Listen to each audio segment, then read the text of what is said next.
اعوذ باللہ من الشیطان الرجیم بسم اللہ الرحمن الرحیم الف لام را کتاب انزلناہ الیک لتخرج الناس من الظلمات الی النور باذن ربہم الی صراط العزیز الحمید اللہ الذی لہ ما فی السماوات و ما فی الارض وویل للکافرین من عذاب شدید الذین یستحبون الحیاۃ الدنیا علی الآخرہ ویصدون عن سبیل اللہ ویبغونہا عوجا اولئک فی ضلال بعید وما ارسلنا من رسول الا بلسان قومہ لیبین لہم فیضل اللہ من یشاء ویہدی من یشاء وہو العزیز الحکیم وَلَقَدْ أَرْسَلْنَا مُوسَىٰ بِآيَاتِنَا أَنْ أَخْرِجْ قَوْمَكَ مِنَ الظُّلُمَاتِ إِلَى النُّورِ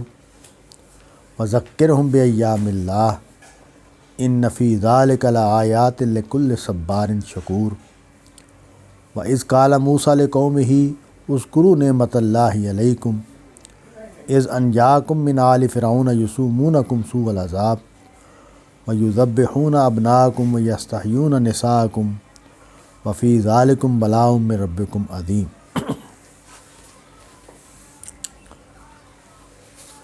سورہ ابراہیم جو ہے یہ پچھلی سورہ میں جو مضمون بیان ہوا ہے اسی کو آگے بڑھا رہی ہے۔ پچھلی سورہ میں قریش کے اس مطالبے کو موضوع بنایا گیا ہے کہ جو وعید حضرت محمد صلی اللہ علیہ وسلم ان کو دے رہے ہیں کہ ان پر عذاب آئے تو وہ اس کا اظہار ہو جانا چاہیے، وہ ظاہر ہو جانا چاہیے۔ ظاہر ہے ان کی طرف سے یہ بات اس اعتماد کے ساتھ کی جا رہی ہے کہ یہ جو دعویٰ پیغمبری ہے اور اس کے پیچھے جو خدا کے وعدے کی بات ہے یہ صرف تدبیر ہے لوگوں کو ڈرانے کی اور دھمکانے کی، یہ کوئی واقعہ ہے، یہ کوئی حقیقت ہے، اس کا امکان نہیں ہے۔ انسان کے بارے میں ہم جانتے ہیں کہ وہ جب دھوکے میں ہوتا ہے تو وہ اپنے اعتماد میں بڑی واضح پوزیشن میں ہوتا ہے، یعنی وہ اس کا اعتماد جو ہے وہ غیر متزلزل ہوتا ہے۔ اس کی وجہ یہ ہے جو میری سمجھ میں آتی ہے بات، وہ یہ کہ ہماری یہ ٹریننگ نہیں ہے یا ہوتی، یا ہم اس طرح سوچنے والے نہیں بن پاتے کہ جو دوسرا مقدمہ ہے، جو جس بنیاد پر بات کی جا رہی ہے یا میری بات جس بنیاد پر قائم ہے، میں اس بنیاد کو سمجھوں اور اس بنیاد پر جو اعتراض یا سوال پیدا ہوتا ہے اس کا جائزہ لوں۔ اس کے لیے میں ٹرینڈ نہیں ہوں۔ انسان جو ہے عام طور پر اس کے لیے ٹرینڈ نہیں ہوتا، وہ بنی بنائی تمناؤں، بنی بنائی آئیڈیاز اور بنے بنائے کلچر میں جیتا رہتا ہے، اور اس کو چیلنج اگر فائدے اور نقصان سے ہو تو وہ تو اس کو جلدی سمجھ میں آ جاتا ہے۔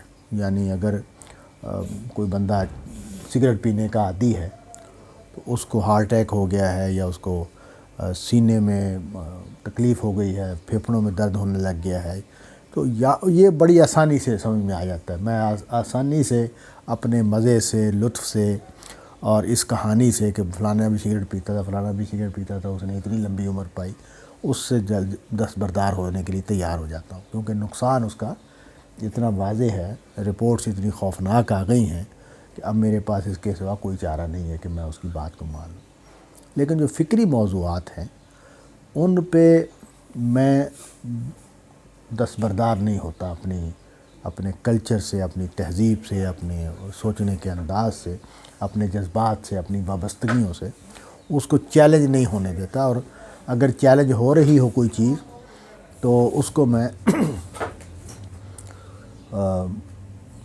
دبا دیتا ہوں، یعنی اس کو ویلیو دینے کے لیے تیار نہیں ہوتا۔ تو یہ ضروری ہے کہ جب تک میں اپنے کسی دعوے یا اپنے کسی بیان کی جو بنیاد ہے اس کو چیلنج نہ ہونے دوں تو میں ہدایت کے راستے پر نہیں چل سکتا، اپنی تبدیلی کے راستے پر نہیں، میرے قدم ہی نہیں پڑیں گے۔ تو یہ بات جو ہے یہ وہاں قریش کے ساتھ یہ بات سامنے آ گئی کہ وہ اس نتیجے پر پہنچے اپنی ضد اور ہردرمی کی بنیاد پر اور مصر ہو گئے کہ ہم ٹھیک ہیں، ہمارا مذہب بھی ٹھیک ہے، یہ جو پیغمبر ہونے کا دعویٰ کر رہے ہیں ان کا دعویٰ بھی مشکوک ہے، اور یہ جو وعیدیں سنا رہے ہیں، جو دھمکیاں دے رہے ہیں، جو ڈراوے سنا رہے ہیں وہ بھی مشکوک ہیں، اور اگر یہ ٹھیک ہوں تو ان کو ظاہر ہو جانا چاہیے۔ اس کے جواب میں جو بات کہی گئی ہے وہ یہ پچھلی سورہ میں، سورہ رعد میں، کہ اللہ کے ہاں اس کا ایک اصول ہے، ایک اس کی ایک اجل ہے، اس کا ایک فریم ورک ہے، اس کا ٹائم ٹیبل ہے ایک، اس کے ساتھ وہ چیزیں ظاہر ہوتی ہیں، اور اس کی کچھ نشانیوں کی طرف متوجہ کر دیا کہ تم دیکھ نہیں رہے ہو کہ آہستہ آہستہ تمہارے لیے عرب کی سرزمین جو ہے وہ کم ہوتی چلی جا رہی ہے۔ عرب کی سرزمین میں توحید کی جو دعوت ہے وہ آہستہ آہستہ پھیل رہی ہے، اس کا دباؤ بڑھتا چلا جا رہا ہے، اور تمہاری جو آواز ہے وہ کمزور پڑتی چلی جا رہی ہے اور تم گھرتے چلے جا رہے ہو۔ تو ایک تو یہ موضوع ہے، اس سورہ میں بھی یہ موضوع زیر بحث رہے گا، یعنی ایک ہی گویا فضا میں نازل ہونے والی یہ دونوں صورتیں۔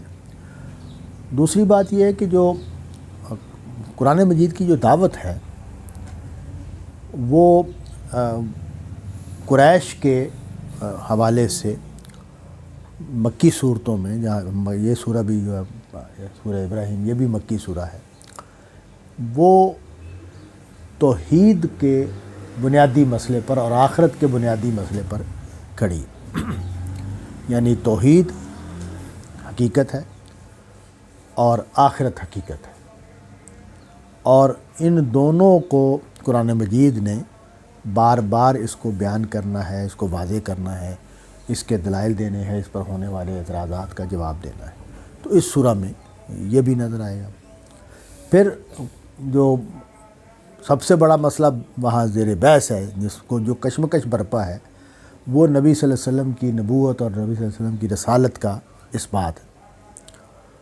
تو اس پر جو مسائل ہیں اس کو بھی ڈسکس کرنا ہے۔ تو یہ تین موضوعات تو وہ ہیں کہ جو قرآن مجید کی اصل دعوت ہے، رسول اللہ کی رسالت کو ثابت کرنا، اس کو منوانا، آخرت کو منوانا اور توحید کو منوانا۔ تو یہ بات کرتے کرتے وہ جو اس وقت کے اس صورتحال کے سوالات ہیں اور جو کشمکش کے مسائل ہیں وہ بھی ڈسکس ہوتے ہیں۔ تو میں نے دونوں چیزوں کو عرض کر دیا کہ کشمکش یہ ہے جو بہت نمایاں ہو چکی ہے اس صورت میں اور پچھلی صورت میں، وہ یہ کہ اگر حضور جو کہہ رہے ہیں وہ ٹھیک ہے تو پھر اس کو ظاہر ہو جانا چاہیے، اس کو نمایاں ہو جانا چاہیے۔ تو یہ جو ہے نا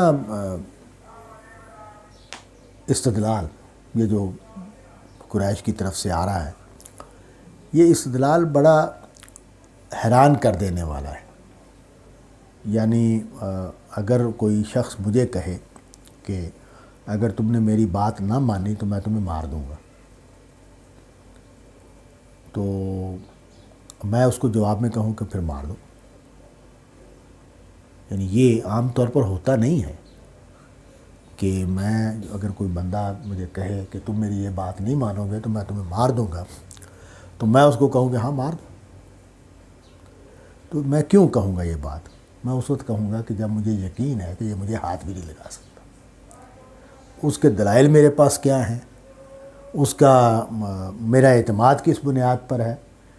وہ اگر خلاف حقیقت ہے یہ بات، یعنی جو آدمی مجھے کہہ رہا ہے کہ میں مار دوں گا وہ واقعی طاقت رکھتا ہے مار دینے کی، اور مجھے جو اعتماد ہے وہ محض جھوٹ ہے، محض فریب ہے جس میں میں مبتلا ہوں، تو ظاہر میں مار دیا جاؤں گا۔ تو قرآن مجید نے یہ بتایا کہ تم کتنی احمقانہ بات کر رہے ہو کہ کائنات کے مالک سے یہ کہہ رہے ہو۔ اگر تو حضور کی بات ہوتی تو پھر تو بات اور تھی، حضور یہ تھوڑی کہہ رہے ہیں کہ میں مار دوں گا، وہ تو کہہ رہے ہیں اللہ مار دے گا۔ تو اللہ کے مقابلے میں یہ ہمت اور جرأت کیسے تم کر لیتے ہو، یا اس طرح کیسے سوچ لیتے ہو کہ ٹھیک ہے لاؤ دکھا دو جو کرنا۔ تو آغاز کرتے ہیں سورہ کا۔ الف لام را کتاب انزلناہ الیک لتخرج الناس من الظلمات الی النور۔ یہ الف لام را ہے، یہ ایک کتاب ہے جو ہم نے تیری طرف اتاری ہے تاکہ تو لوگوں کو تاریکیوں سے نکال کر روشنی میں لے جائے۔ تو قرآن مجید کا جو کردار ہے وہ کیا ہے؟ وہ ظلمات اور نور میں قرآن مجید نور کا مرکز ہے یا نور کا منبع ہے، اور جو قریش ہیں وہ ظلمات کا شکار ہے، تاریکیوں کا شکار۔ تاریکی جو ہے وہ اس کا ایک مطلب تو فزیکل ہے، جیسے رات کو تاریکی ہوتی ہے، لیکن جب وہ اس طرح استعمال ہوتا ہے فکری پہلو سے تو اس کا مطلب ہوتا ہے کہ نتیجے کے اعتبار سے آگے تباہی ہے۔ یعنی تاریکی کیا ہے؟ تاریکی یہ ہے کہ میں جو کچھ کر رہا ہوں اس کا نتیجہ بہت بھیانک ہے، بہت خوفناک ہے، اور میں ایک ایسی منزل کی طرف بڑھ رہا ہوں کہ جس کو میں برداشت نہیں کر سکوں گا، جس نتیجے کو میں سہ نہیں سکوں گا۔ تو یہ تاریکی ہے۔ یعنی تاریکی اس معنی میں تو یہ معنی بھی اس کے کیے گئے ہیں کہ بے ہدایت کے راستے سے ہٹ جانا، یہ بھی تاریکی ہے۔ لیکن وہ تاریکی کیوں ہے اور یہ روشنی کیوں ہے؟ ہدایت روشنی کیوں ہے اور جو گمراہی ہے وہ تاریکی کیوں ہے؟ ہدایت اس لیے روشنی ہے کہ یہ برکتوں والی منزل تک لے جانے والی ہے، یعنی مجھے وہ راستہ سجائی دیتا ہے، وہ راستے میرے لیے کھلتے ہیں اور میں اس پر اطمینان کے ساتھ گامزن ہو کر اس منزل کو پاؤں گا کہ جو منزل برکتوں والی منزل ہے، جس میں خیر ہے، جس میں میرے لیے زندگی کی نوید ہے، جس میں میرے اندر میرے لیے خدا کی رضا کی نوید ہے، خبر ہے۔ اور جو تاریکی کا راستہ ہے وہ راستہ وہ ہے کہ جس کا انجام، یعنی جس طرح ہم یہ معنی ان لفظوں میں کیوں پیدا ہو گئے کہ تاریکی میں ہم ٹھوکر کھاتے ہیں، تاریکی میں ہم کھائی میں گر پڑتے ہیں، ہمیں پتہ ہی نہیں چلتا کہ آگے کھائی تھی اور ہم اس میں گر پڑتے ہیں۔ لیکن روشنی اگر ہو تو ہم اطمینان کے ساتھ خطرات سے بچتے ہوئے اپنی منزل تک پہنچ جاتے ہیں۔ تو یہ اس میں ادبی گویا پہلو ہے ان لفظوں کے اس طرح استعمال ہونے کا۔ دوسری بات جو اس آیت میں بیان ہوئی ہے وہ یہ کہ قرآن مجید کرتا کیا ہے۔ قرآن مجید تاریکیوں کو ہٹاتا ہے اور روشنی کو فراہم کرتا ہے، نور کو فراہم کرتا ہے۔ اور جو دنیا ہے یا دنیا کی فکر جو ہے یا دنیا کے جو مین میڈ مذاہب ہیں، انسانوں کے خود تخلیق کردہ مذاہب ہیں، ظاہر ہے عرب جس مذہب کو مانتے تھے وہ بھی انسانوں کا تخلیق کردہ تھا۔ قرآن مجید کی جو بڑی تھیمز ہیں ان میں سے ایک یہ ہے کہ شرک جو ہے اس کے پیچھے کوئی الہامی استدلال موجود نہیں ہے، اور عقلی اعتراضات جو اس پر ہیں وہ بھی ہیں، لیکن جو ایک بڑا اعتراض قرآن مجید نے کیا ہے اس کے اوپر وہ یہ کہ میرے کسی پیغمبر نے میری کسی کتاب میں اس طرح کی کوئی بات نہیں بیان ہوئی ہے کہ جس سے شرک نکل سکے یا شرک کے عقیدے نکل سکے یا شرک کے اعمال نکل سکیں۔ تو قرآن مجید آتا ہے، اس کا مطلب کیا ہے؟ اس کا مطلب یہ بنا کہ انسان اپنے لیے جب خود دین بناتا ہے تو وہ تاریکیاں کریٹ کرتا ہے، وہ گمراہی کریٹ کرتا ہے، وہ اپنے لیے غلط راستے بنا لیتا ہے جو اس کو کھائی کی طرف اور آگ کی طرف لے جانے والا راستہ بن جاتا ہے۔ وہی آتی ہے تو وہ بتاتی ہے انسان کو کہ نہیں، یہ راستہ ٹھیک نہیں ہے، تاکہ وہ اپنی صحیح منزل کی طرف پہنچ سکے۔ بِإِذْنِ رَبِّهِمْ إِلَى صِرَاطِ الْعَزِيزِ الْحَمِيدِ، ان کے رب کے حکم سے اس راستے کی طرف جو عزیز اور حمید کا راستہ ہے۔ اچھا، بِإِذْنِ رَبِّهِمْ کا لفظ جو ہے وہ یہاں اس لیے بیان ہوا ہے کہ یہ جو آپ قرآن سناؤ گے، آپ لوگوں کو خدا کا کلام جب پیش کرو گے تو اس کے نتیجے میں لوگوں نے آگے بڑھ کر اس کو قبول کرنا ہے یا نہیں کرنا ہے، یہ فیصلہ کیسے ہوتا ہے، اس کو واضح کر دیا کہ یہ بِإِذْنِ رَبِّهِمْ ہوتا ہے۔ یعنی جب تک کوئی شخص وہ شرط پوری نہیں کرے گا جس سے اس کو ہدایت نصیب ہو تو اس کو ہدایت نصیب نہیں ہوگی، اور جو شرط پوری کر دے گا اس کو نصیب ہوگی، وہ اس ہدایت سے فائدہ اٹھائے گا۔ تو اس لیے اذن ربہم، اذن کا لفظ استعمال کیا۔ اچھا، اذن کا لفظ جو ہے وہ دونوں معنی میں استعمال ہوتا ہے۔ اس معنی میں بھی استعمال ہوتا ہے کہ اللہ کے حکم سے، اور دوسرا معنی بھی ہے کہ اللہ کی اجازت سے۔ تو یہاں اللہ کے حکم سے کے معنی بھی کیے جا سکتے ہیں اور دوسرے بھی کیے جا سکتے ہیں، اس سے معنی میں کوئی خاص فرق نہیں پڑتا۔ انسان کے اندر اپنے اوپر ہونے والی تنقید کے جواب میں جو رد عمل پیدا ہوتا ہے وہ رکاوٹ بنتا ہے۔ وہ رد عمل یہ ہے کہ میں اپنے جو عقیدہ ہے میرا، یا اپنا جو میرا نقطہ نظر ہے، اس کی محبت میں اس طرح کھبا ہوا ہوتا ہوں کہ میں اپنے دماغ کی کھڑکیوں کو کھولنے کے لیے تیار نہیں ہوں۔ تو اس کی سزا یہ ہے کہ اللہ تعالیٰ خود کھڑکیوں کو نہیں کھولتے، اور یہی وہ چیز ہے کہ جو اصل میں اس امتحان میں سب سے مطلب ہے کہ ڈرا دینے والی بات ہے، کہ ہم سب بھی اس آزمائش میں ہر وقت رہتے ہیں کہ ہمارے اوپر تنقید آتی ہے، اور وہ تنقید جو ہے وہ بعض اوقات الفاظ کے اعتبار سے، لب و لہجے کے اعتبار سے موضوع نہیں ہوتی، یعنی وہ اس لب و لہجے میں اور ان الفاظ میں وہ تنقید آتی ہے کہ وہ ہمارے جذبات کو ہٹ کرتی ہے، ہماری شخصیت کو، ہماری انا کو ہٹ کرتی ہے، تو ہم اس کو عذر بنا لیتے ہیں، اور اس تنقید میں اگر کوئی صحیح بات ہے تو اس کو وصول نہیں کر پاتے۔ تو یہ اس لیے یہ ضروری ہے کہ وہ وصول کرنے والی جو ہماری صلاحیت ہے وہ کسی طریقے سے ایکٹیو ہم بنائے رکھیں اس کو، تو وہ توفیق کی وجہ بن جاتی، اور اگر وہ نہ ہو تو پھر اللہ تعالیٰ توفیق نہیں دیتے۔ یہ جو کہا کہ صراط العزیز الحمید، اس ہستی کا راستہ جو عزیز ہے اور حمید ہے۔ قرآن مجید میں یہ جو صفات ہیں وہ ان کے عام طور پر جوڑے بنائے جاتے ہیں،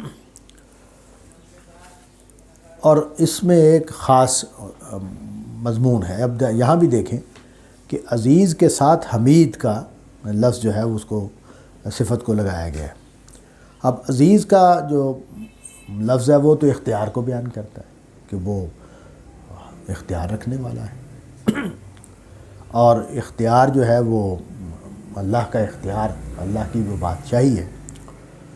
تو ایک تو یہ کہ وہ راستہ ہے اس کائنات کے بادشاہ کا، اس کائنات کے مختار کا، اس کائنات کے نظام کو چلانے والے کا راستہ، یعنی ایک تو اس کا خوبی یہ ہے، یعنی مالک کائنات کا راستہ ہے۔ دوسرا یہ کہ وہ صاحب صفات ہے۔ حمید کا جو لفظ ہے وہ اس کا مطلب یہ ہے کہ وہ اس کے اندر اعلیٰ خوبیاں پائی جاتی ہیں۔ حمید کا لفظ جو ہے وہ اس ہستی کے لیے بولا جائے گا جس میں اعلیٰ صفات پائی جاتی ہیں، تو وہ اعلیٰ صفات والا ہے۔ اس کا مطلب یہ ہے کہ یہ اس کی اعلیٰ صفات ہی ہیں جس کی وجہ سے اس نے انسانوں پر یہ کرم کیا ہے کہ ان کی ہدایت کا بندوبست کیا ہے، تو اس وجہ سے یہ حمید کا لفظ جو ہے استعمال ہوتا ہے۔ حمید کی صفت کے قرآن مجید میں آنے سے میرے ذہن میں ایک نکتہ آتا ہے۔ وہ ہمارے ہاں ایک بحث ہے، مولانا اصلاحی نے اس بحث کو اردو تفسیروں میں شروع کیا، وہ ہے الحمدللہ کے معنی۔ انہوں نے اس کا ترجمہ یہ کر دیا کہ شکر اللہ کے لیے۔ تو ظاہر ہے یہ ان کی دلیل اس میں بڑی مضبوط ہے کہ الحمدللہ کا جملہ جو ہے یہ قرآن مجید میں جہاں بھی آیا شکر کے معنی میں ہے، اور کئی جگہوں پر آیا، یعنی ایک آدھ جگہ نہیں، کئی جگہوں پر یہ جملہ استعمال ہوا ہے، اور اس میں وہاں شکر کا ترجمہ کیا جائے۔ اسی طرح کھانے پینے کی دعا ہے، اس میں بھی یہ جملہ ہے الحمدللہ الذی اطعمانی و سقانی، یا اسی طرح قضائے حاجت کے بعد اگر کوئی جملہ ہے دعاؤں میں، وہ اس میں ایک جملہ یہ ہے کہ الحمدللہ الذی اذھب عنی الاذی۔ تو یہ اس طرح کے جو جملے ہیں اس سے بھی پتہ چلتا ہے کہ نبی صلی اللہ علیہ وسلم بھی اس کو شکر کے معنی میں استعمال کر رہے ہیں، الحمدللہ کے کلمے کو۔ لیکن ہمارے جو پرانے مترجم ہیں قرآن مجید کے، انہوں نے سب تعریف اللہ کے لیے ہے اس کا ترجمہ کیا۔ تو مجھے یہ لگتا ہے کہ قرآن مجید میں یہ جو حمید کے لفظ سے بات بیان کی گئی ہے، یہ جو شاہ عبد القادر اور دوسرے لوگ ہیں، انہوں نے یہی معنی یہاں بھی سمجھے ہیں کہ اللہ حمید ہے، یعنی اللہ صاحب صفات ہے، مالک کائنات ہے اور اللہ صاحب صفات ہے۔ تو یہ پہلو مطلب یہ کہ اس میں یوں یہ جملہ تو شکر کے لیے استعمال ہوتا ہے، میں نے پہلے بھی عرض کر دیا کہ مولانا اصلاحی نے اس کو دلیل کے طور پر اسی بات کو پیش کیا ہے کہ یہ جملہ جہاں بھی آیا شکر کے معنی میں آیا ہے، تو یہ تو بڑی مضبوط دلیل ہے۔ لیکن یہ بات کہ خود اللہ کی ذات جو ہے وہ صاحب صفات ہے، یہ خود قرآن کا ایک موضوع ہے۔ تو کیا سورہ فاتحہ میں یہ جگہ نہیں ہے کہ وہاں یہ معنی لیے جائے؟ تو یہ سوال اٹھ سکتا ہے۔ بھارت وہ سورہ فاتحہ جو ہے اس میں اللہ الذی لہ ما فی السماوات و ما فی الارض، وہ عزیز اور حمید کون ہے؟ اب اس کے کچھ صفات بیان ہوئی۔ اللہ وہ جو زمین اور آسمان میں جو کچھ ہے، آسمانوں میں جو کچھ ہے اس کا مالک ہے۔ ویل للکافرین من عذاب شدید، اور ان کافروں کے لیے بربادی ہے عذاب شدید سے۔ اب یہ جو اوپر عزیز کا لفظ تھا پچھلی آیت میں، اسی عزیز کے لفظ کی تفصیل ہو گئی کہ وہ اللہ جو مالک ہے جو کچھ آسمانوں میں ہے اور جو زمین میں ہے، یعنی جس کا امر سب پر حاوی ہے، جس کی قدرت سب پر حاوی ہے، وہ ہر چیز پر۔ اور ظاہر ہے جب یہ لفظ استعمال ہوا سماوات اور ارض کا، تو اس سے یہ بات عربوں کے لیے واضح ہو گئی کہ ان کے تصور میں جو بھی کائنات ہے، ظاہر ہے ہماری کائنات کا تصور اب بہت وسیع ہو گیا ہے، اور ہمارے ہاں سماوات کا لفظ جو ہے اس کے معنی بھی ان کے معنی سے مختلف ہو گئے ہیں جو عربوں کے ذہن میں ہو سکتے ہیں، کیونکہ ہم نے جو چیزیں مشینیں ایجاد کر لی ہیں اس کے نتیجے میں ہم نے بہت کچھ دیکھنے کی صلاحیت پیدا کر لی ہے جو اس زمانے میں نہیں تھی۔ تو لیکن حقیقت جو ہے وہ اس میں کوئی فرق نہیں پڑتا کہ تمام کائنات میں جو کچھ ہے وہ اس کا ہے، اس کا مالک وہ ہے۔ تو مطلب یہ ہے کہ یہ جو راستہ ہے جو اترا ہے تمہارے اوپر، جو کتاب اتری ہے، یہ مالک کائنات کی طرف سے اتری ہے، اور مالک کائنات کی طرف سے اترنے والی کتاب اس کو رد کرنا، یہ بڑا فیصلہ ہے۔ اور جو اس کو رد کرے گا گویا اس نے مالک کائنات کے حضور جرم کیا ہے۔ تو میں بہت یعنی کئی بار میرے ذہن میں یہ بات آتی ہے کہ جو بادشاہی نظام ہے وہ کچھ حقیقتوں کو سمجھنے میں مدد دیتا ہے۔ اگر کوئی بادشاہ ہو اور وہ حکم جاری کرے، وہ بادشاہ جو مطلق العنان ہے، یعنی جس کے اختیارات پر کوئی قدغن نہیں، اور بادشاہ ہوتا ہی ایسے۔ بادشاہ کی کمزوری تو اس کی اپنی وہ ہے نا، اس کی صورتحال ہے، اور جب وہ صورتحال خراب ہو جاتی ہے تو بادشاہت بھی ختم ہو جاتی ہے، پھر بادشاہت قائم نہیں رہتی۔ بادشاہت اسی وقت تک ہے جب تک اس کا جاہ و جلال قائم ہے، جب اس کے وزراء جو ہیں اس کے حضور بادب کھڑے ہوتے ہیں اور اس کے ہر حکم کو نافذ کرنے کا طریقہ اختیار کیے ہوئے ہیں۔ تو جب اس کے حالات خراب ہو جائیں گے تو بس ختم ہو گئی بات۔ تو وہ جو بادشاہ جو قائم ہے، جس کا اقتدار قائم ہے، اور جس کی ہر چیز جو ہے اس پر ہر حکم پر عمل ہو رہا ہے، اور کسی میں مجال نہیں ہے کہ وہ اس کے خلاف سوچ سکے، تو اس سے جو صورتحال پیدا ہوتی ہے وہ خدا کے جلال اور خدا کے رعب اور خدا کی طاقت، اس کا اچھا یعنی فہم پیدا کرنے کے لیے ہمیں ایک مثال، ہمیں ایک تجربہ حاصل ہو سکتا ہے۔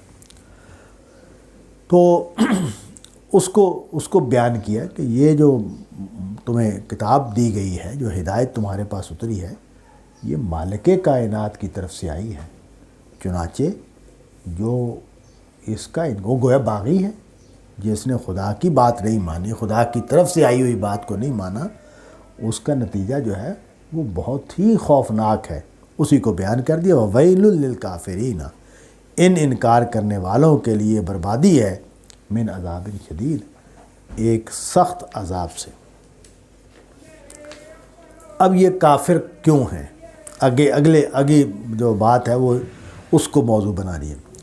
تو بنیادی بات جو ابھی تک ہم نے پڑھی وہ یہ کہ یہ مالک کائنات کا ہدایت نامہ ہے، اور اس کو جو قبول نہیں کرے گا اس کو مالک کائنات کی طرف سے شدید سزا دی جائے گی، سخت ترین سزا دی جائے گی۔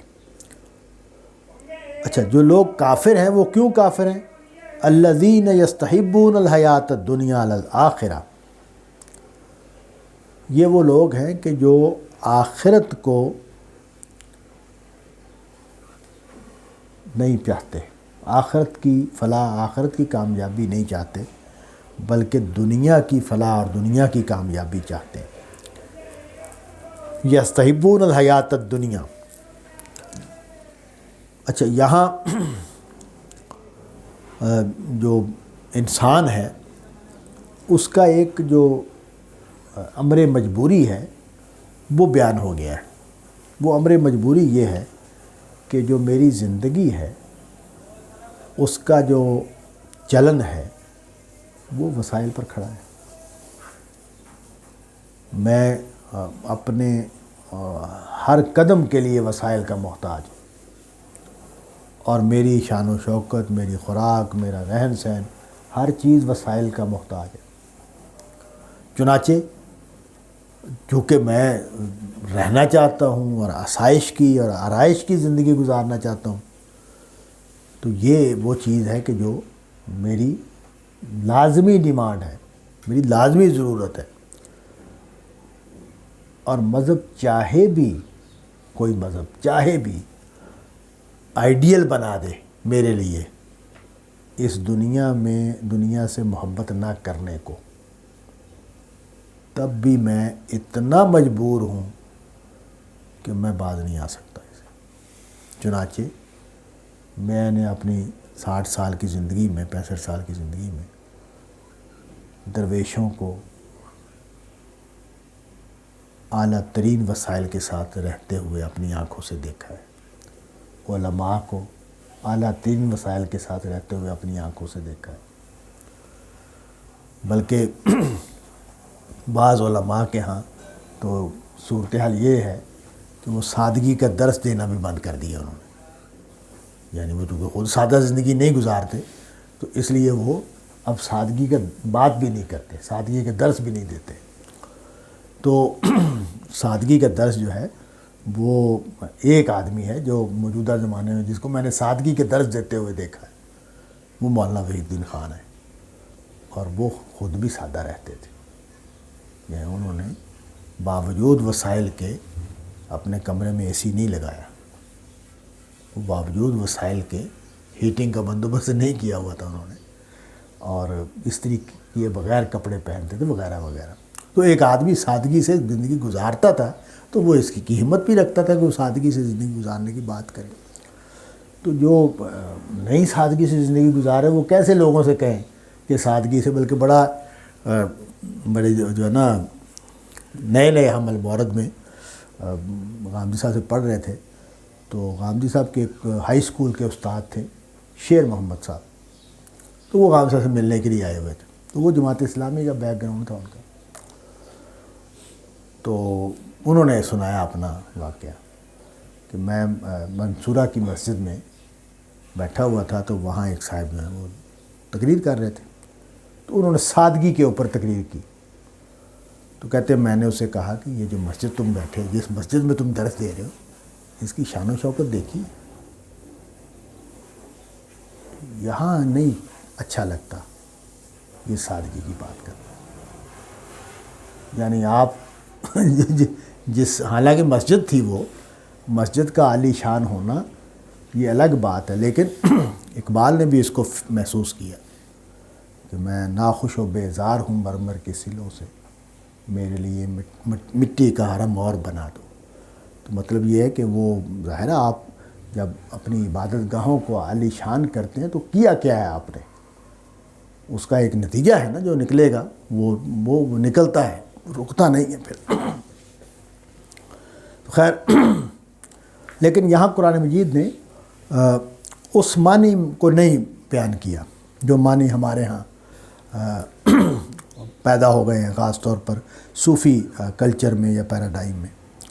یہاں کہا کہ الذین یستحبون الحیات الدنیا علی الآخرہ، جو آخرت کے مقابلے میں دنیا کو چاہتے ہیں، دنیا کو پسند کرتے ہیں۔ تو یہ اس کا مطلب یہ ہے کہ یہ حلال اور حرام، جائز اور ناجائز، یہ فیصلے کر رہے ہیں دنیا کی طلب میں، یہ فیصلے آخرت کو پیش نظر رکھ کے نہیں کیے جا رہے۔ مجھے جو کام کرنا ہے، میں کوئی لین دین کرنے لگا ہوں تو میں فیصلہ کس لیے کر رہا ہوں، میرا فائدہ کس میں ہے، میں فیصلہ اس بنیاد پر نہیں کر رہا کہ میری آخرت محفوظ ہے یا نہیں محفوظ ہے۔ تو جب میں اپنی آخرت کو نظر انداز کر کے اپنے دنیا کے فائدے کو منظر بناتا ہوں تو یہ ہے جس کو یہاں کہا گیا کہ الذین یستحبون الحیات الدنیا. تو اس کا مطلب یہ ہے کہ یہ جو کشمکش برپا ہے اس میں جو مخالفت ہو رہی ہے تو قرآن مجید میں نے اس کا بنیادی نقطہ واضح کر دیا کہ وہ مخالفت اس لیے ہو رہی ہے کہ اور یہ ہوتا ہے مذہب ایک ایسی چیز ہے کہ جو جب تہذیب اور کلچر بن جاتا ہے تو اس کے ساتھ مفادات وابستہ ہو جاتے ہیں. یعنی مذہب جو ہے وہ محض خیال نہیں رہتا یا محض ریچول نہیں رہتا، بلکہ وہ آگے بڑھ کر جب تہذیب اور کلچر میں تبدیل ہو جاتا ہے تو اس کے ساتھ پھر معاشی مفادات وابستہ ہو جاتے ہیں، سیاسی مفادات وابستہ ہو جاتے ہیں. جیسے آپ دیکھتے ہیں نا ہمارے سیاستدان جو ہیں وہ مذہبی کارڈ استعمال کرتے ہیں. وہ کیا مسئلہ ہے کہ اس سے سیاسی فائدے حاصل کیے جاتے ہیں. اسی طرح ہمارے علماء جو ہیں وہ اس کو کاروبار بنا لیتے ہیں، اپنے دولت حاصل کرنے کا ذریعہ بنا لیتے ہیں. تو یہ جو کیا ہو گیا کہ اب ہم نے دنیا کو مرکز بنا لیا، دنیا کو معیار بنا لیا اور فیصلے کرنے لگے. وَيَصُدُّونَ عَن سَبِيلِ اللَّهِ، اور اللہ کے راستے کو روکتے ہیں، لوگوں کو اللہ کے راستے سے روکتے ہیں. یعنی آگے بڑھ کر جرم جو ہے وہ ایک تو میں مانتا نہیں ہوں، ایک بات کو میں نہیں مانتا اور میرے کوئی مسائل ہیں میں اس وجہ سے نہیں مان رہا، لیکن میں اب دشمنی میں اس پر اتر آیا ہوں کہ کسی اور کو ماننے بھی نہیں دوں گا.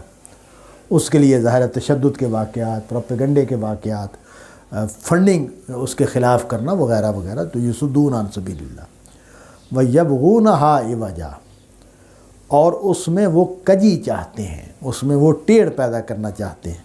مطلب یہ ہے کہ وہ صراط مستقیم نہیں چاہتے، وہ صراط مستقیم کو پر ایسی شرائط عائد کرنا چاہتے ہیں کہ جس سے وہ اپنے مذہب، اپنے عقائد، اپنے نظام عبادات وغیرہ کو کسی حد تک بچا لیں یا اس کی کوئی گنجائش پیدا کر لیں. تو اس کو بیان کیا کہ ویبغونہا عوجا اولئک فی ضلال بعید، یہ بڑی گمراہی میں پڑے ہوئے ہیں.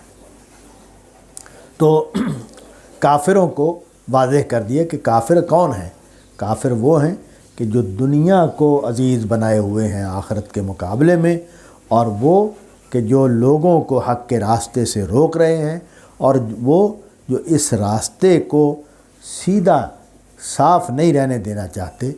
یہ وہ لوگ ہیں کہ جو کافر ہیں اور یہ کھلی گمراہی میں ہیں، واضح گمراہی میں ہیں. وما ارسلنا من رسول الا بلسان قومه لیبین لهم فیضل اللہ من یشاء ویہدی من یشاء وہو العزیز الحکیم. اور اب ظاہر ہے یہ جو آیت ہے جس کو ابھی میں نے پڑھا ہے، اس میں یہ بات جو بیان ہوئی ہے کہ ہم نے ہر پیغمبر کو اس کی قوم کی زبان میں ہدایت نازل کی ہے. تو اس کا مطلب یہ ہے کہ اللہ تعالیٰ نے لوگوں کے لیے یہ مشکل پیدا نہیں کی کبھی بھی کہ ان کے سامنے جب پیغمبر کلام کرے تو اس کی بات لوگوں کے لیے سمجھنا مشکل ہو. وہ انہی کے محاورے میں، انہی کے اسلوب میں، انہی کی لغت میں اس سے بات کرتا ہے. اسی لیے یہاں کہا کہ لیبین لہم، تاکہ وہ انہیں صاف صاف بات بتا دے. تو لیکن ہدایت کس کو ملے گی؟ وہ تو اسی کو ملے گی جیسے پیچھے کہا کہ بِإِذْنِ رَبِّهِمْ، یہاں بھی کہا کہ فَيُضِلُّ اللَّهُ مَن يَشَاءُ وَيَهْدِي مَن يَشَاءُ. یہ مسئلہ نہیں ہے کہ لوگوں تک ہدایت پہنچتی نہیں ہے، یہ مسئلہ نہیں ہے کہ ابلاغ نہیں ہو رہا ہوتا. یہ جو ہدایت اور ضلالت کا مسئلہ ہے وہ اس لیے ہے کہ اللہ تعالیٰ نے ایک اصول طے کر رکھا ہے اللہ، اور اس کو یہ جو یضل اللہ من یشاء ویہدی من یشاء، اس کا جو مستفاد ہے، اس کا جو زور ہے وہ اس بات پر ہے کہ اللہ کے فیصلے کی راہ میں کوئی رکاوٹ نہیں، اس کا فیصلہ اس کی مرضی کے مطابق نافذ ہوتا ہے. وہ اگر یہ فیصلہ کرتا ہے کہ یہ ہدایت کے قابل نہیں ہے، اس کو ہدایت کی توفیق نہیں ملنی، تو وہ نہیں ملتی. اور وہ یہ فیصلہ کرتا ہے کہ اس کو ہدایت کی توفیق ملنی ہے تو کوئی اس کو روک نہیں سکتا۔ وَهُوَ العزیز، وہ صاحب اختیار ہے اور حکیم ہے، یعنی اس کے فیصلے مبنی بر حکمت ہوتے ہیں۔ آگے چونکہ حضور کو رسول اللہ صلی اللہ علیہ وسلم کے پیش نظر اللہ کے پیغمبر ہونے کے حوالے سے تو ایک مثال دی کہ پیغمبروں کے ساتھ کیا معاملہ ہوتا ہے۔ وَلَقَدْ أَرْسَلْنَا مُوسَىٰ بِآيَاتِنَا، ہم نے موسیٰ کو بھی بھیجا ہے اپنی نشانیوں کے ساتھ۔ وہی جملہ یہاں بھی آ گیا جو قرآن مجید کے حوالے سے تھا، وہ تورات کے حوالے سے بھی آ گیا۔ أَنْ أَخْرِجْ قَوْمَكَ مِنَ الظُّلُمَاتِ إِلَى النُّورِ، کہ ان کو نکالو تاریکیوں سے روشنی کی طرف، اپنی قوم کو نکالو۔ وَذَكِّرْهُمْ بِأَيَّامِ اللَّهِ، اور ان کو نصیحت کرو اللہ کے دنوں کے حوالے سے۔ یہ اللہ کے دنوں سے مراد یہ ہے کہ اللہ اپنی شان کے ساتھ جب ظاہر ہوا۔ یہ یعنی اللہ تعالیٰ نے تاریخ کے مختلف ادوار میں مختلف قوموں کو جو سزائیں دی ہیں وہ اور اس میں افراد کی سزائیں بھی ہیں، جیسے قارون کے بارے میں ہمیں معلوم ہے کہ اس کے ساتھ کیا ہوا، اور اسی طرح اور واقعات بھی ہیں۔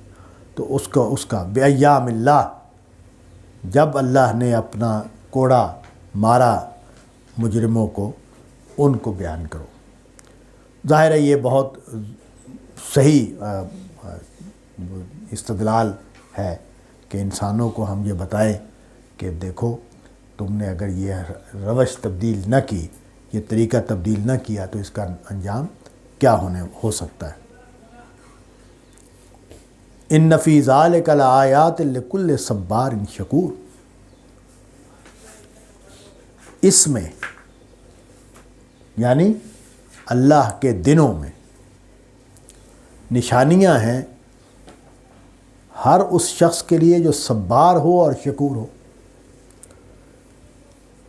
یہ بات واضح کر دی کہ ہدایت حاصل کرنے کے لیے جو بنیادی شرط ہے وہ کیا ہے، وہ یہ ہے کہ بندہ صبر والا ہو اور شکر گزار ہو۔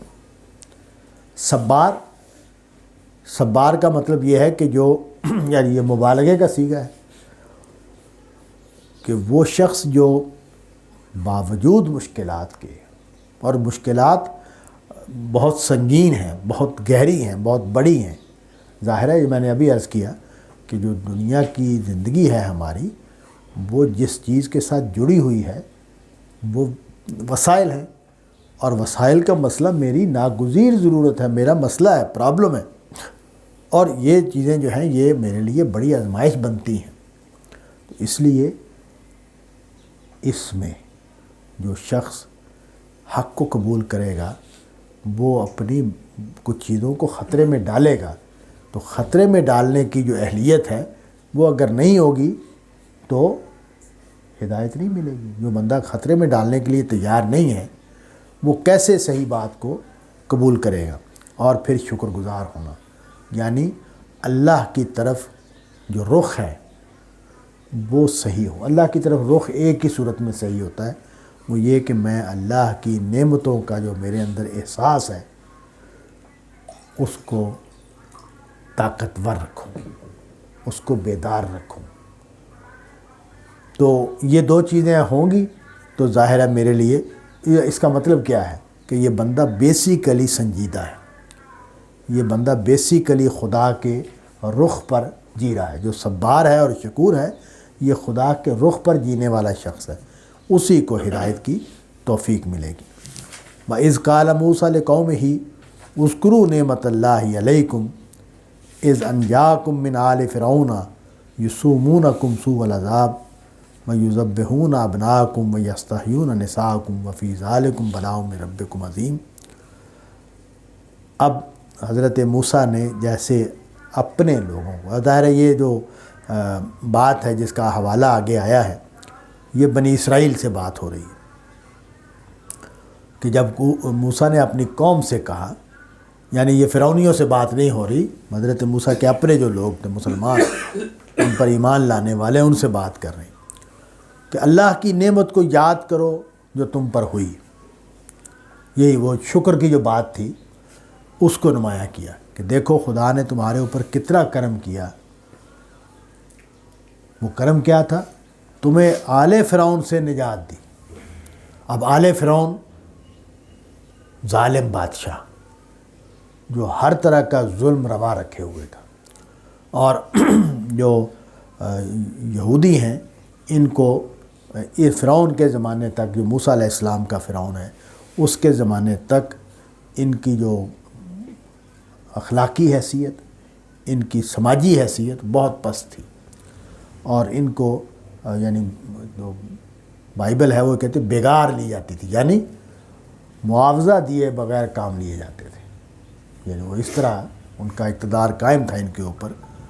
تو اس کی انتہائی صورت کیا تھی کہ وہ جب چاہتے تھے لڑکوں کو مارنے کا فیصلہ کر دیتے تھے اور لڑکیوں کو زندہ رکھتے تھے. اور اس میں لڑکے اور لڑکی کا لفظ نہ بول کر، یعنی لڑکے کا لفظ تو بولا یذبحون ابناءکم، لیکن آگے یستحیون نساءکم.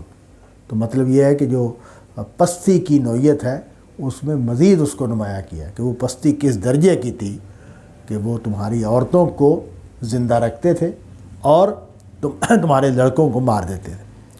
وفی ذالکم بلاء من ربکم عظیم، اور یہ تمہارے پروردگار کی طرف سے ایک بڑا انعام تھا تمہارے لیے. یعنی یہ جو نجات تمہیں ملی ہے یہ بہت بڑا انعام تھا کہ تم ایک بڑی مصیبت سے چھوٹے. تو مطلب یہ ہے کہ اس بات کا اشارہ ہے اس جملے میں کہ یہود باوجود کہ حضرت موسیٰ پر ایمان لائے ہوئے تھے، اور باوجود کہ وہ انہوں نے حضرت موسیٰ کے ساتھ سفر کیا اور وہ وہاں سے نکل کر آ گئے، تو بہت سارے واقعات قرآن نے بیان کیے ہیں حضرت موسیٰ کے زمانے میں. سورہ بقرہ میں ہم پڑھ چکے ہیں کہ وہ بار بار نالائکیاں اور گستاخیاں اور کوتاہیاں، یہاں تک کہ شرک جیسے بچڑے کو بنانے کی بات ہے تو وہ کی. تو حضرت موسیٰ کو ان کو یاد دلانا پڑا کہ تم اس خدا کے ساتھ جڑے رہو جس خدا نے تمہیں اتنی بڑی مصیبت سے نجات دلائی. وآخر دعوانا الحمدللہ رب العالمین.